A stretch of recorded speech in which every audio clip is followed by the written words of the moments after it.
Hi, I'm Melissa with Melissa's Blessed Hands, and I am here to teach you how to use a hairbrush. First of all, you will need a flat brush or either a round brush. This is a metal-based round brush. You will also need a straightening.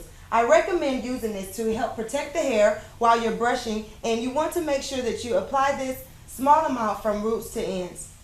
You're going to rub your hands together, smoothing from roots to ends. And this is going to help protect the hair while you're brushing. It gives it a coating for moisture.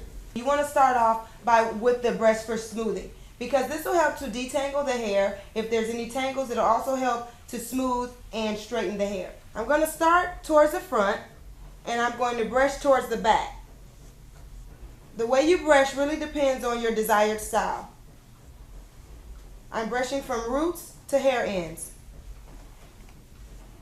You want to hold the hair tight and brush with a little bit of tension. This is going to stretch the hair so that it gives the hair a new shape. Look for brushes that has a ball tip that is molded onto the bristle. Do not use the brush on wet and tangled hair.